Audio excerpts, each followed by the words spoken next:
like to discuss two suttas today. The first one, quite succinct but very pithy, is the Nibbana Sutta. If we think back to the Bodhisattva as the legend relays, the prince had been protected in the palace. The king had been warned in a way.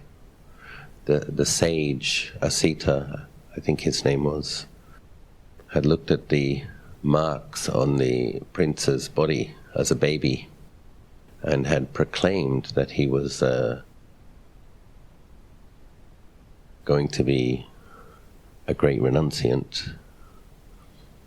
And so the king decided to try to keep things that might give rise to weariness out of view of the prince, hoping that he would become a wheel-turning monarch, a great king, rather than a great spiritual leader.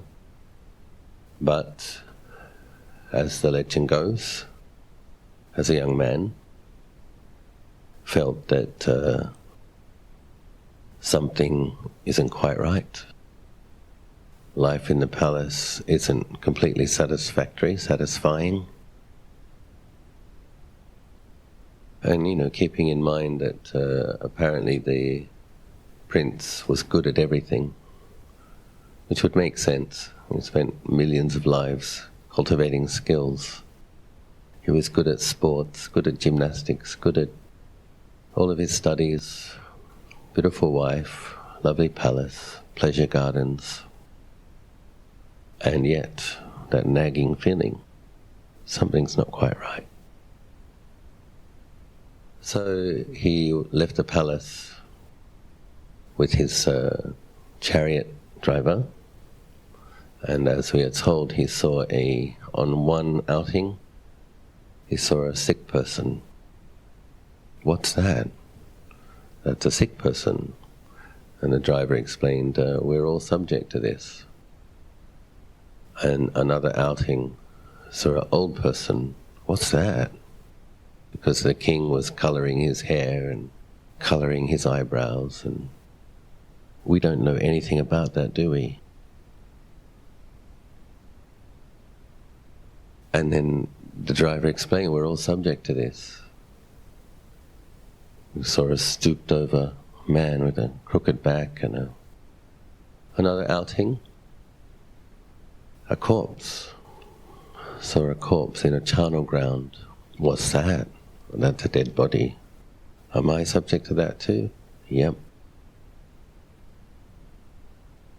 Another outing, saw a samana, a religious spiritual seeker. What's that?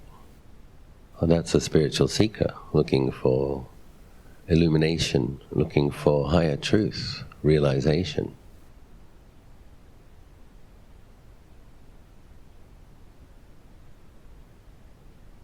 The Bodhisattva had a very deep intuition that most people wouldn't be able to articulate it. A lot of people have a feeling of something isn't quite right.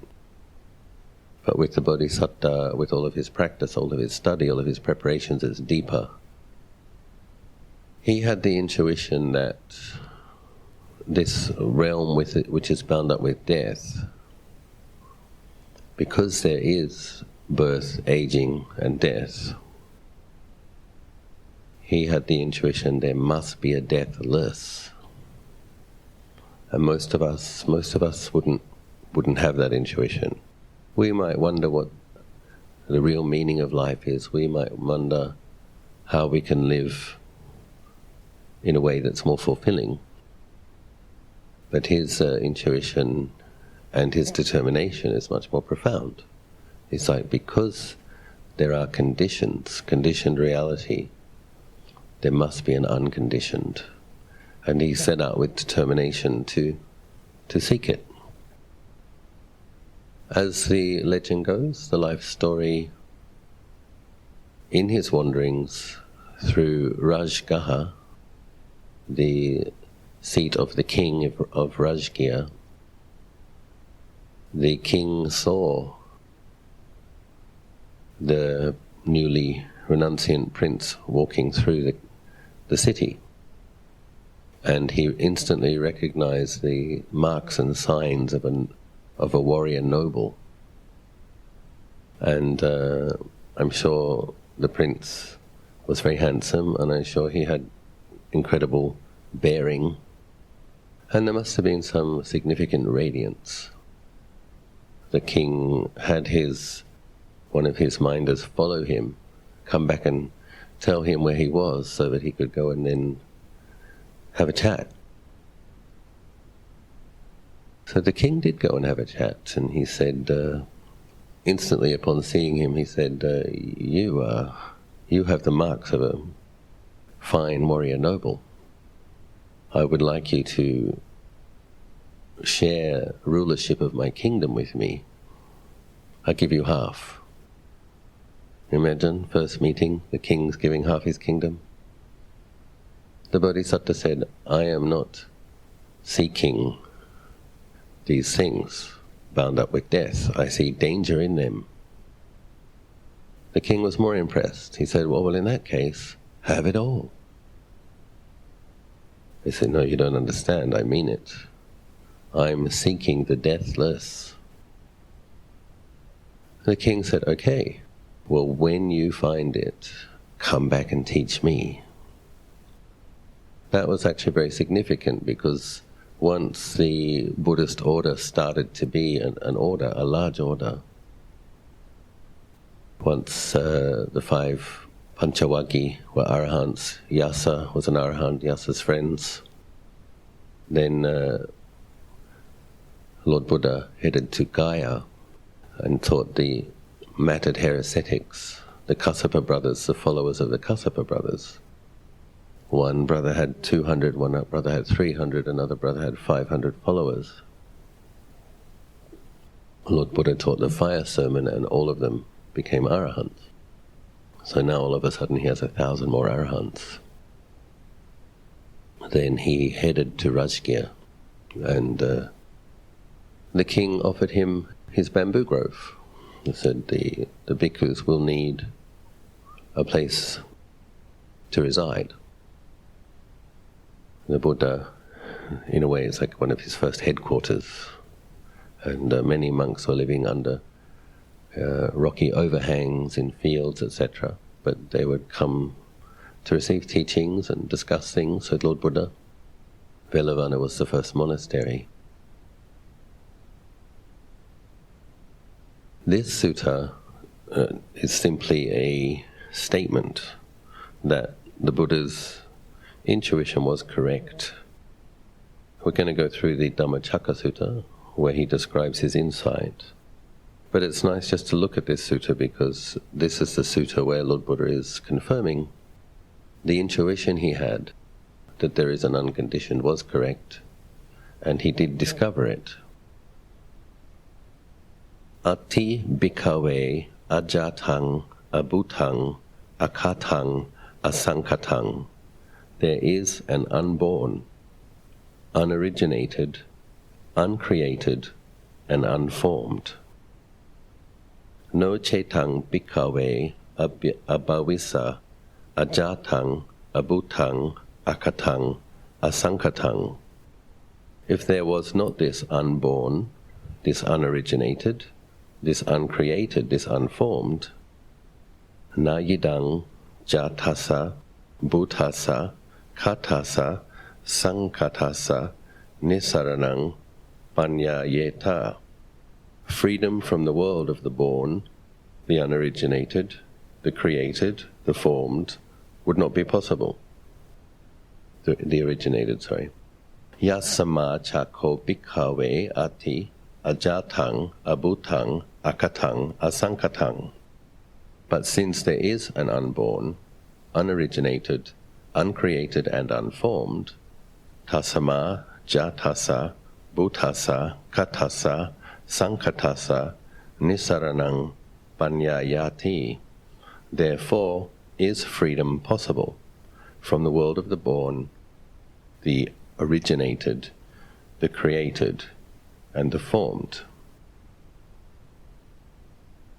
So, the world of the born, the originated, the created, and the formed, that's our conditioned reality. That's our world, our universe, our bodies, our thoughts, our feelings, all of that. What is the uncreated, uncreated, and unformed? That's usually described as Nibbana. So, there is something not bound by these conditions, not subject to these conditions. That was the Bodhisattva's intuition, that was the Bodhisattva's determination to discover and realize. And he did discover and realize it. Under the Bodhi tree, after practicing, you recall, he had practiced with the best samadhi teachers of his day, and he had realized, cultivated the arupa jhanas. So he was familiar with the infinite base of space, infinite base of consciousness, infinite base of nothingness, infinite base of neither perception or non-perception. Most people would get completely deluded by that. Such incredible, blissful, tranquil, boundless, radiant mind states. The Bodhisattva had enough mindfulness and enough wisdom from previous practice that he could see these things arise, stay for some time, degenerate, and cease.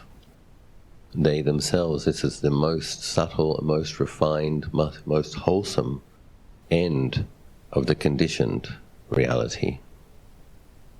But it's still conditioned. And if a being has that ability, cultivates those levels of samadhi, and doesn't see that they're conditioned, when they die they're reborn as a Brahma realm, a Brahma Deva, experiencing those mind states sometimes for eons. And Ajahn Anan once said to me, the Brahma Devas are the most difficult to teach, because what they have is good. What they have is good. And it's very peaceful. He said what normally happens is that even if they come down from the Brahma realm and have another human birth, the mind has become so accustomed to samadhi, so inclined towards resting in the samadhi, that they will leave the household, go off to the mountains, eat leaves and berries, practice their samadhi, get their jhanas. When they die, they go straight back. And the Brahma Devas measure lifetimes in eons. Pretty amazing. But the area where Lord Buddha's insight into the middle way, that you need to combine a certain amount of concentration with directed, focused contemplation, investigation. Very difficult for a person with amazing samadhi to do, because the mind goes straight into the samadhi. It's missing this area where the important contemplation has to occur. The Bodhisattva sitting under the Bodhi tree entered samadhi after having practiced austerity for so long and not allowed himself to. He did enter the samadhi and came out of the samadhi, and in that state, upajjhara samadhi is the state where conscious contemplation can occur. Directed contemplation. So that's something I wanted to mention as well. A lot of people really want jhanas and they get frustrated they don't seem to have the jhana, but it's important to understand. Upajjhara samadhi, almost jhana, is the space where the insight occurs. So we shouldn't be dismissive of or depressed about our Upacara Samadhi. It has a lot of potential. And it says that he reviewed 500, 5,000, 50,000 past lives. And it's difficult for us to imagine, but as we were exploring Buddhanusati last night, if one literally has spent millions of extra lives cultivating, then this laser-like, high-energy, precise, focused contemplation would be possible. And then he saw birth, aging, death, birth, aging, death, birth, aging, death. The other thing he saw was that it was always different, depending on the karmas that had been produced, sometimes in heaven, sometimes in hell, sometimes a human, sometimes an animal. No permanent unchanging in all of those 5 khandhas. No form that was stable and always the same, no feeling that was stable and always the same, no consciousness that was stable and always the same. It's like this big, constantly being recycled in the conditioned universe. There are various components and appearing here, appearing there. And then he did the same thing for other beings, reviewed the current lives and past lives of other beings and saw the same thing. And in seeing the lack of permanence, and the insight is not self. The self is based on grasping at these things as being permanent. And there were other ways that the Buddha's insight is described. But the point is, he had the insight. He described it as jnana-dassana, direct knowledge. Direct knowledge into, he also said, that which had not been seen before, that which had not been known before. So that which had not been seen, that which had not been known, was the unconditioned. It's very interesting and wonderful. This is what gives us some hope and optimism in the conditioned reality, is that the factors of the Eightfold Path that Lord Buddha describes, one of the very important ones, they're all important, but one that is very important is the sati, samma sati, is that mindfulness is actually, according to what my teachers described, a sankhara, it's a condition. That's why we have to make an effort to make our mindfulness better. By putting forth an effort, by putting forth practice, our mindfulness gets better. We're creating better mindfulness. But it is the condition that will lead the mind to the point where it sees the unconditioned. Mindfulness has a quality of knowing things according to their characteristics when it's good mindfulness. So when that mindfulness sees arising, staying for sometimes ceasing, arising, staying for sometimes ceasing, ceasing, it'll, in glimpsing the nature of the conditions, it then also sees the unconditioned, the deeper reality, when the mind lets go of the grasping. So that's why we do intensive meditation retreats. Have a closer look at the conditions. Notice they're ceasing, and sometimes we glimpse something else. Feeling of being a self can disappear for a period of time. The mind can be spacious and bright, not contracted, not grasping at the body and the thoughts and the feelings as being I or mine. But let's go have a little look now at the Dhammacakka Sutta, which we chanted last night. Once, when the Blessed One was staying in the deer sanctuary at Isipatana, near Benares, he spoke to the group of 5 bhikkhus. These 2 extremes, bhikkhus, should not be followed by one who has gone forth. Sensual indulgence, which is low, coarse, vulgar, ignoble, and unprofitable, and self-torture, which is painful, ignoble, and unprofitable. Bhikkhus, by avoiding these two extremes, the Tathagata has realized the middle way, which gives vision and understanding, which leads to calm, penetration, enlightenment, to Nibbana. And what bhikkhus is the middle way, realized by the Tathagata, which gives vision and understanding, which leads to calm, penetration, enlightenment, to Nibbana?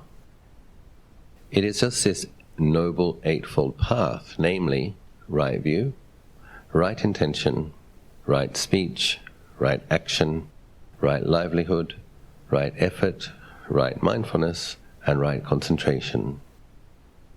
Truly, bhikkhus, this middle way understood by the Tathagata produces vision, produces knowledge, leads to calm, penetration, enlightenment, Nibbana. This, bhikkhus, is the noble truth of dukkha. Birth is dukkha, aging is dukkha, death is dukkha, grief, lamentation, pain, sorrow, and despair are dukkha. Association with the disliked is dukkha, separation from the liked is dukkha, not to get what one wants is dukkha, in brief, clinging to the five khandhas is dukkha. This, bhikkhus, is the noble truth of the cause of dukkha, the craving which causes rebirth and is bound up with pleasure and lust, ever seeking fresh delight, now here, now there, namely craving for sensed pleasure, craving for existence, and craving for annihilation. This, bhikkhus, is the noble truth of the cessation of dukkha, the complete cessation, giving up, abandonment of that craving, complete release from that craving, and complete detachment from it. This, bhikkhus, is the noble truth of the way leading to the cessation of dukkha, only this noble eightfold path, namely, right view, right intention, right speech, right action, right livelihood, right effort, right mindfulness, and right concentration. With the thought, this is the noble truth of dukkha, there arose in me, bhikkhus, vision, knowledge, insight, wisdom, and light, concerning things unknown before. So it is talking about the unconditioned, the unoriginated, the unborn. There arose in me vision, knowledge, wisdom, light. That's what he saw. He saw Nibbana, the unconditioned. With the thought, there is the noble truth of dukkha. This dukkha has to be understood. So that's an interesting word. Sometimes it's translated as known. You have to know dukkha for what it is. This is a very important instruction because most beings are very deeply committed to avoiding it, running away from it, minimizing it, denying it, blaming other people for it. And as a strategy, that doesn't work. So Lord Buddha is like a physician describing, we have an ailment. You are subject to dukkha. Is it true or not? Is aging unsatisfactory? Is association with the disliked unsatisfactory? Yes, yes. So we have to take that on the chin. Lord Buddha is describing a big chunk of our experience as beings in a conditioned reality. And rather than saying, don't look at it, deny it, distract yourself from it, Lord Buddha is saying, you need to know this. I need to have a good look at this. Know it for what it is. He does also say we should be generous, we should be careful, mindful. We should minimize our suffering. We don't create unnecessary suffering for ourselves and others. But with regards to the unavoidable suffering that we have a look at it. The next noble truth, the cause of the suffering. With the thought, this is a noble truth of the cause of dukkha, there arose in me vision, knowledge, insight, wisdom, light, about things unknown before. This noble truth of the cause of dukkha has to be abandoned. There arose in me, bhikkhus, vision, knowledge, light, wisdom, etc., with the thought the noble truth of the cause of dukkha and this cause of dukkha has been abandoned. Previously, Lord Buddha says there is a noble truth of dukkha. This is true. It's a noble truth.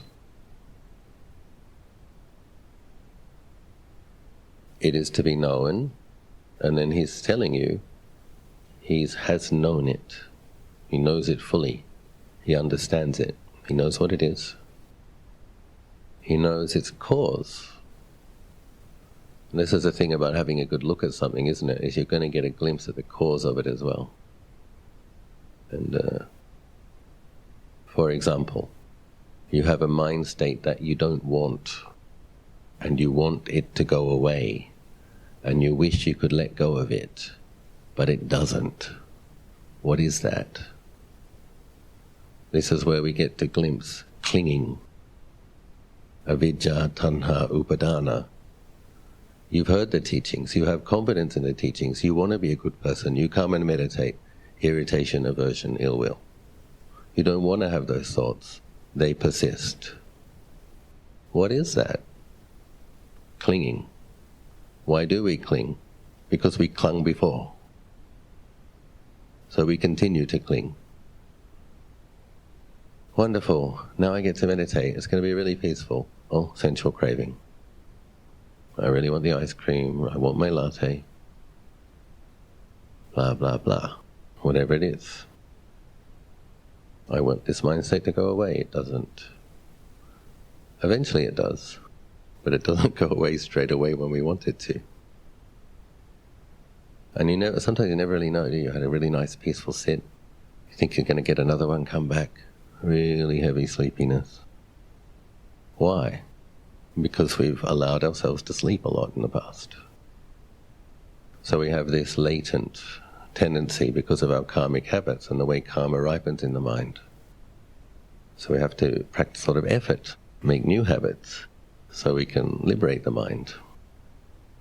But Lord Buddha is saying he saw the craving, so it's avidya, tanha, upadana.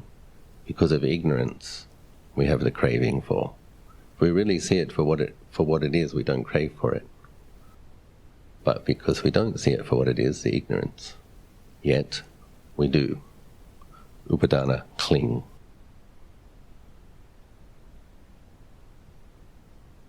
Lord Buddha saw craving for kama tanha, bhava tanha, craving for becoming, vibhava tanha, craving not for, is the cause of birth and everything that comes with it. He saw that it needs to be abandoned. He abandoned it. How do we abandon craving? Basically, we have to keep ethical precepts. We have to be generous. And through the process of meditation, you see that it's painful. And in seeing that it is unsatisfactory, that it's painful, that it causes you suffering, you learn to let go of it.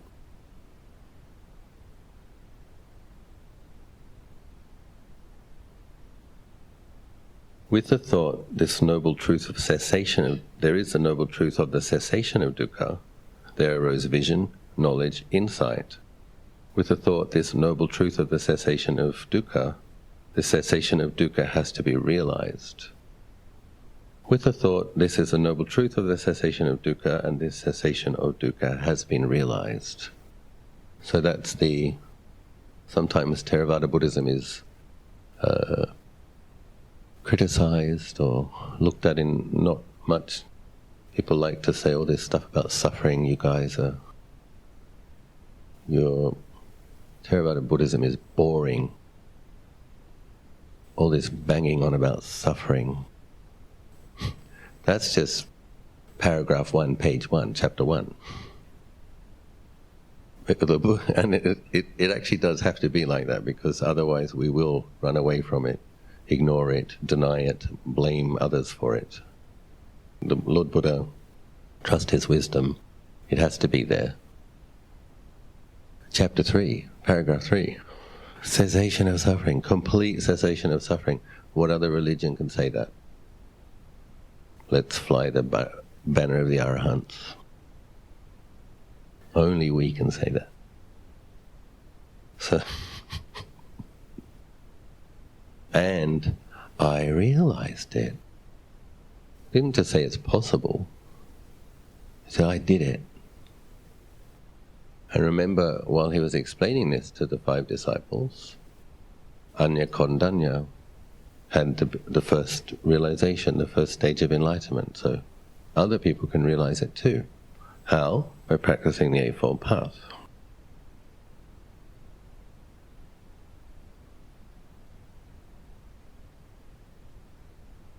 With the thought, there is the noble truth of the way leading to the cessation of dukkha, there arose in me vision, knowledge, insight.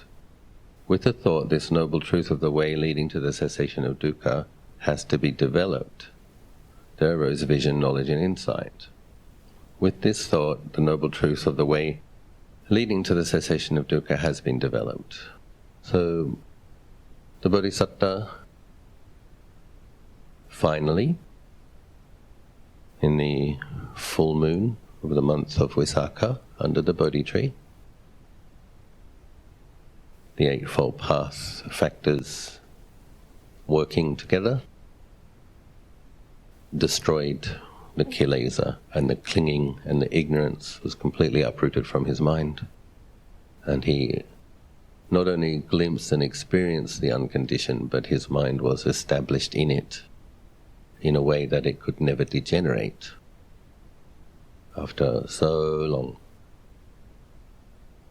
And then, fortunately, he taught others.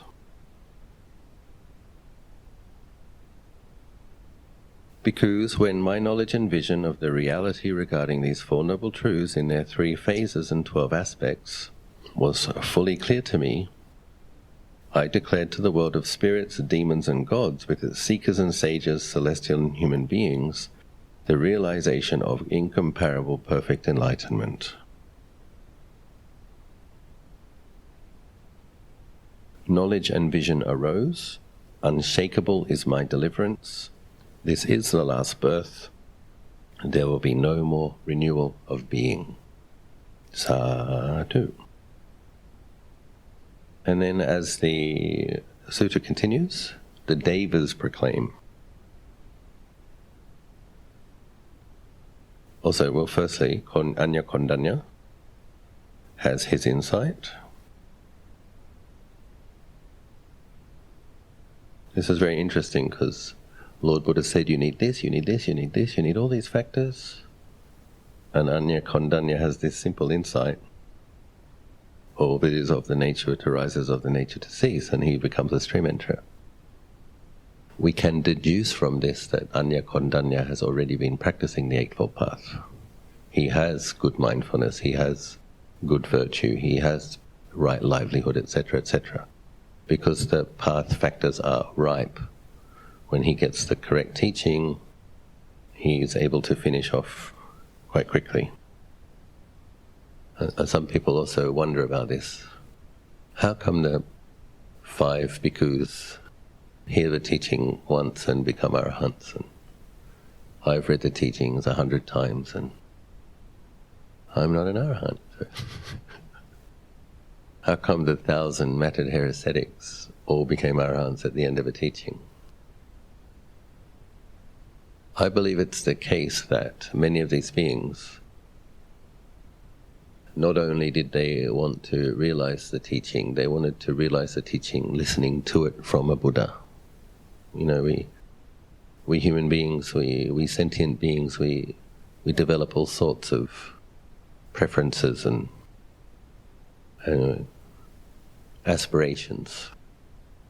So, suppose you've been studying the teachings of Buddhas for several lifetimes and you haven't met one yet, but you really develop an appreciation for Buddhas. It's like, these teachings are amazing, these disciples of Buddhas are amazing, and then the thought occurs, I really want to meet one.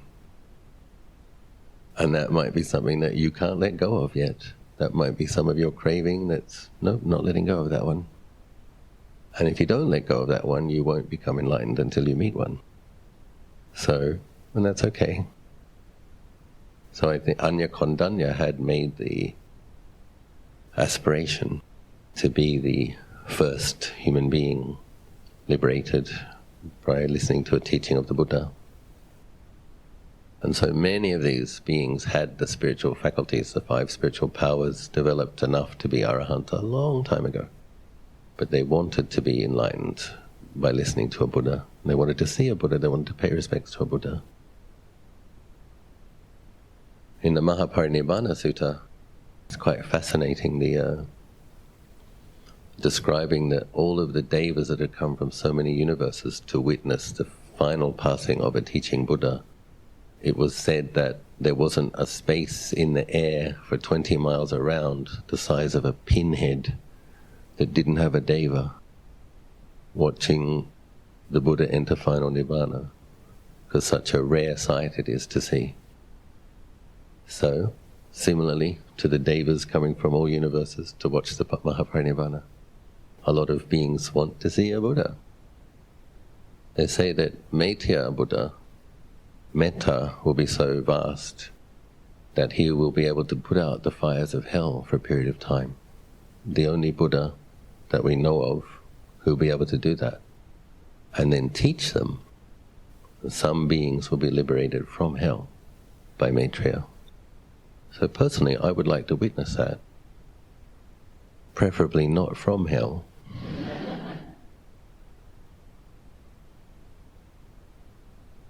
But it would be amazing, wouldn't it? Imagine these fire of hell, these miserable beings. Oh, fires are gone, fire's out now. And they're like, wow. You would listen, wouldn't you? Oh, what does he have to say? So if I still have that attachment, I won't be able to finish my work. But until then. The devas, of course, saw that the Anya Kondanya had been established in the first stage of enlightenment, and that the wheel of Dhamma had spread into the world. Why do you think it spread from the Bhuma devas to the Brahma devas in an instant? I think I have some ideas. Just like the matted hair ascetics wanted to be enlightened by a Buddha, I think that there were millions of devas that wanted to hear that teaching from a Buddha. And so it wasn't just the 5 ascetics that were listening to that teaching. Imagine you're a deva, you've practiced under previous Buddhas, you love Buddhas, you've noticed that the Buddha got enlightened in Bodh Gaya because this flash of light went through the whole universe. Really, yay, he did it. What's he going to do now? He's going to go and teach. Oh, you are listening. So, one gifted monk who I know, who some of you know, told me that when Lord Buddha taught the Dhammacakka Sutta, Anya Kondanya became a stream enterer, and millions of devas became arahants. Now, whether you believe that or not, that's up to you. I believe it. And it's a very nice thing to believe. You think that there's only a few hundred arahants left in the world, but there's millions of arahant devas.